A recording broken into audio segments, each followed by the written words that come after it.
अस्सलाम वालेकुम। कैसे हैं आप सब? आई होप कि सब ठीक होंगे। अल्हम्दुलिल्लाह मैं भी बिल्कुल ठीक हूँ। तो आज मैं आपके लिए कुछ छोटे छोटे से टिप्स और आइडियाज़ लेकर आई हूँ जिनको फॉलो करना बहुत आसान है।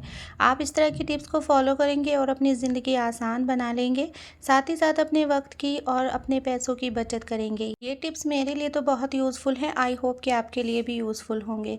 तो चलिए स्टार्ट करती हूँ। तो टिप नंबर 1 हमारी इस तरह से अंडे की खाली ट्रे को लेकर है। अक्सर क्या होता है, इस तरह के अंडे की ट्रे को हम खाली समझ करके फेंक देते हैं। ये बहुत ज़्यादा यूज़फुल होती है और घर के कई तरह के कामों को ये सुधारने में हमारी बहुत ज़्यादा मदद करती है। तो देखिए मैं किस तरह से इसका यूज़ करूँगी, तो आप इसी तरह से इसका इस्तेमाल करिए और अपनी लाइफ को आसान बनाइए। तो सबसे पहले मैं इसको थोड़ा सा काट लूँगी। तो साइड में से देखिए मुझे इसको काट लेना है और मैं इसके छोटे छोटे से पीस बना दूँगी। अंडे की खाली ट्रे इतनी ज़्यादा यूज़फुल होती है कि हमारे बहुत सारे कामों को आसान कर देती है। अगर हम अंडे की ट्रे को छोटे पार्ट में काट करके इसके अंदर अंडे रख दें और उसके बाद हम उसको फ्रिज में रख दें तो अंडे गिरने से बच जाते हैं। और अंडे की ट्रे को अगर जिस घर में मच्छर ज़्यादा हो तो वहाँ पर इसको जला दीजिए, उसके बाद वहाँ से मच्छर भी चले जाते हैं, बिल्कुल भी मच्छर नहीं लगते। तो इस तरह से आप इस ट्रे को छोटा छोटा सा पीस में काट लीजिए और उसके बाद मैं बताऊंगी आपको इसका किस तरह से आप इस्तेमाल करेंगे। तो देखिए यहाँ पर मैंने इसको काट लिया है अच्छी तरह से। आप इसके अपने फर्नीचर के साइज़ के अकॉर्डिंग इसके छोटे छोटे पीस बना लीजिए। तो देखिए यहाँ पर मैंने सभी पीस को छोटा छोटा कर लिया है और उसके बाद मैं आपको इसका इस्तेमाल बताऊंगी कि किस तरह से हमें इसका इस्तेमाल करना है। अक्सर क्या होता है, सभी के घर में टाइल्स वाले फ़र्श होते हैं और टाइल्स वाली फ़र्श पे जो भी फर्नीचर रखा जाता है तो अगर हम उसको मूव करते हैं, इधर उधर करते हैं तो उसके निशान बन जाते हैं, टाइल्स बिल्कुल ख़राब लगने लगती हैं। तो आप किस तरह से अपने फर्नीचर को घर में इस्तेमाल करें, या अपने घर में जो भी चारपाई है, स्टैंड है, स्टूल वगैरह है, तो उसके नीचे आप इसको रख दिया करें। तो इससे आपको मूव करने में बहुत ज़्यादा आसानी होगी, आपकी टाइल्स पे बिल्कुल भी निशान नहीं बनेंगे और आपका काम इस तरह से आसान हो जाएगा। और साथ ही साथ आपकी ये बेकार पड़ी हुई चीज़ भी इस्तेमाल में आ जाएगी। तो सिंपल आप इस तरह से इसको रख दिया करें। अपने घर के फर्नीचर के जो पाए होते हैं उनके नीचे भी आप इसको लगा दें। तो इससे आपको फर्नीचर को मूव करने में बहुत ज़्यादा आसानी हो जाएगी और आपका फ़र्श ख़राब होने से बच जाएगा। तो देखिए मैंने किस तरह से इसको रखा है, आप इसको चेक कर लीजिए। तो देखिए देखने में भी खूबसूरत लग रहा है और जब आप इसको इधर उधर मूव करेंगे तो आपके फ़र्श में बिल्कुल भी निशान नहीं बनेंगे। तो चलिए देख लेते हैं अगली टिप। तो अगली टिप हमारी इस तरह से कढ़ाई वाले कपड़ों को लेकर है। अक्सर क्या होता है, जब हम कढ़ाई वाले कपड़ों को यूज़ करते हैं तो अगर हम उसको वॉश करते हैं ब्रश की मदद से तो इसकी कढ़ाई हमारी उतरने लगती है, इसके धागे निकलने लगते हैं और ये ब्रश के साथ बहुत ज़्यादा उलझता है। और कभी कभी क्या होता है, हमें ब्रश से ही इसको साफ़ करना होता है। कुछ कपड़े ऐसे होते हैं उनका मैल बिल्कुल भी नहीं उतरता बिना ब्रश के। तो आप किस तरह से इसका इस्तेमाल करें कि आपकी कढ़ाई भी ख़राब ना हो और आप अच्छी तरह से अपने कपड़ों को भी वॉश कर लें। तो सिंपल आप एक सॉक्स ले लीजिए और सॉक्स को आप ब्रश को पहना दीजिए। तो जो कपड़े धोने वाला ब्रश होता है उसी के ऊपर आप सॉक्स को पहना दीजिए और अच्छी तरह से देखिए वर्क करता है। जब आप इसका इस्तेमाल करेंगे आपको बहुत ही ज़्यादा सॉफ्ट लगेगा और इससे आपके कपड़े बिल्कुल भी ख़राब नहीं होंगे। जो भी आपके इस तरह से महंगे सूट होते हैं, आप जब उसको वॉश करें तो इस तरह से आप उसको वॉश कर लिया करें। इससे कपड़े आपके सेफ़ बने रहेंगे, नए की तरह बने रहेंगे, बिल्कुल भी ख़राब नहीं होंगे और आपके कपड़ों की लाइफ इस तरह से बढ़ जाएगी। तो देखिए इस तरह से इस टिप को आप ज़रूर फॉलो कीजिए और अपनी लाइफ को आसान बनाइए। आई होप कि आपको टिप पसंद आई होगी। तो चलिए देख लेते हैं अगली टिप। तो अगली टिप हमारी इस तरह से मेडिसिन को लेकर है। अक्सर क्या होता है, इस तरह के जो सिरप हम अपने घर में बच्चों को देते हैं, बच्चों की जब तबीयत ख़राब होती है, इस तरह के सिरप सभी के घर में मौजूद होते हैं। तो आप इस तरह के सिरप को जब बच्चों को यूज़ कराते हैं उसके बाद कुछ बच भी जाते हैं, तो हम अगर नेक्स्ट टाइम इनको इस्तेमाल करना चाहें, इनके ऊपर जो एक्सपायरी डेट होती है तो वो सब मिट जाती है, साफ़ हो जाती है और हम बिल्कुल भी पहचान नहीं पाते कि हमारी दवा एक्सपायर है या सही है।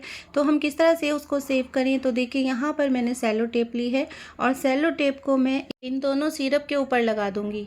तो सिरप के ऊपर हमें उस जगह पे लगानी है जिस जगह पे एक्सपायर डेट लिखी होती है, क्योंकि जब भी हम इसको इस्तेमाल करेंगे तो हम बहुत आसानी से डेट को देख पाएंगे और उसके बाद हम इसको यूज़ कर पाएंगे।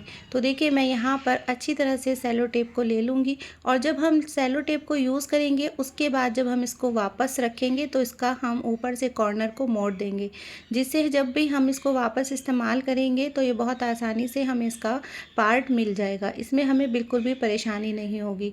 तो देखिए मैं आपको दिखाती हूँ, जब भी हम यूज़ करेंगे तो इस तरह से हमें इसका पार्ट आसानी से मिल जाया करेगा। तो देखिए दोनों सिरप के ऊपर मैं सेलो टेप को लगा दूँगी। इसको लगाने से हमारे सिरप जो हैं ये सेफ़ हो जाएंगे। इस तरह से हमें दोबारा से सिरप खरीदने की ज़रूरत नहीं पड़ेगी। अगर हमें 6 महीने के बाद भी सिरप यूज़ करने की ज़रूरत पड़ेगी तो इस तरह हम आसानी से यूज़ कर पाएंगे। तो आई होप कि आपको ये टिप पसंद आई होगी। अगर आपको ये टिप पसंद आए तो प्लीज़ चैनल को सब्सक्राइब करना बिल्कुल ना भूलें और वीडियो को लाइक कर दिया करें। तो चलिए देख लेते हैं अगली टिप। तो अगली टिप हमारी बहुत यूनिक है। तो इस तरह से लाइटर का जब हम किचन में इस्तेमाल करते हैं, अक्सर क्या होता है लाइटर कभी कभी गीला हो जाता है, पानी में चला जाता है और इसको जब हम इस्तेमाल करते हैं तो ये वर्क करना बंद कर देता है। तो मैं बताऊंगी किस तरह से आप इसको दोबारा से सही करें। तो इसके लिए आपको बिल्कुल कुछ नहीं करना, बहुत सिंपल है। जब भी आप गैस पर खाना बनाएं तो खाना बनाने के बाद जब आप गैस बंद कर देते हैं तो उससे बर्नल गर्म रहता है, तो बर्नल के ऊपर आप इसको रख दिया करें। इससे आपका लाइटर सेफ बना रहेगा और आपको बिल्कुल भी परेशानी नहीं होगी। दोबारा से लाइटर ख़रीदने की ज़रूरत नहीं पड़ेगी। और अगर आपको रोटी बनाने के लिए ज़रूरत है और आपका लाइटर ख़राब है तो आप साथ के साथ भी अपनी गैस को चला सकते हैं और उसके बाद लाइटर को इसके ऊपर इस तरह से रख सकते हैं। तो देखिए आप गैस को जलाइए, उसके बाद गैस बंद करके और उसके बाद लाइटर को इस तरह से आप रख दिया करें। तो जब भी आप लाइटर का इस्तेमाल करेंगी तो आपका लाइटर बहुत अच्छा वर्क करेगा। तो इस तरह की टिप को आप ज़रूर फॉलो कीजिए और अपने काम को आसान बनाइए। मिनटों में आपका लाइटर सही हो जाएगा। आई होप कि आपको ये टिप पसंद आई होगी। तो चलिए देख लेते हैं अगली टिप। तो अगली टिप हमारी इस तरह से साबुन को लेकर है। अक्सर क्या होता है साबुन को जब हम इस्तेमाल करते हैं तो साबुन हमारा इतना ज़्यादा घुलने लगता है कि बहुत जल्दी वेस्ट हो जाता है। तो आज मैं इस कील की मदद से आपको साबुन को सेव करना बताऊंगी कि किस तरह से आप महीनों तक एक ही साबुन का इस्तेमाल करके अपने पैसों की बचत कर सकते हैं। तो देखिए मैंने यहाँ पर कील से इसमें अच्छी तरह से छेद कर दिया है। कील से बहुत आसानी से इसके अंदर छेद हो जाता है। तो ऊपर वाले पार्ट पे आप इसको छेद कर दीजिए और आपके घर में कोई भी धागा हो तो आप उसको ले लीजिए। तो देखिए मेरे यहाँ पे सिलाई वाला धागा था तो मैंने इसी को 3-4 पार्ट इसके कर लूँगी। थोड़ा सा ये मोटा हो जाएगा। अगर आपके घर में मोटे वाले धागा हो तो आप उसका इस्तेमाल कर लें। तो बस सिंपल हमें इस धागे को लेना है और इतना बड़ा हम धागा लेंगे कि इस साबुन को हम अच्छी तरह से हैंग कर सकें। तो देखिए मैं यहाँ पर धागे को कट कर लूँगी और इस धागे को साबुन के अंदर से हम अच्छी तरह से निकाल देंगे। तो देखिए इसी तरह से बिल्कुल आप इसको करिए। आप इस तरह से साबुन के अंदर से इसको निकाल दीजिए और इसकी एक आप गिरह लगा दीजिए। तो देखिए मैं इसकी गिरह लगा दूंगी। ये कितना अच्छा साबुन बन करके हमारा तैयार होगा। इसी तरह से आप अपने साबुन का इस्तेमाल किया करिए। आप नहाने वाले साबुन का भी इसी तरह से इस्तेमाल करें और आपके घर में कोई भी किचन में मौजूद जो साबुन होते हैं, बर्तन धोने वाले साबुन होते हैं, आप उसको भी इस तरह से बर्तन धोने के बाद हैंग कर दिया करें। इससे आपका साबुन गलने से बच जाता है। तो देखिए इसको इस्तेमाल कितने आसानी से करेंगे। मैंने इसको वॉशरूम में हैंग किया है और वॉशरूम में जब भी मैं अपना हैंड वॉश करूँगी तो बहुत ही आसानी से हम साबुन को ले लेंगे और अपना हैंड वॉश कर लेंगे। तो इस तरह से आपको साबुन को बहुत जल्दी जल्दी ख़रीदने की ज़रूरत नहीं पड़ेगी। एक ही साबुन आपके महीने तक चल जाएगा। आपका काम इस तरह से आसान हो जाएगा। आपके हज़ारों रुपए की बचत होगी।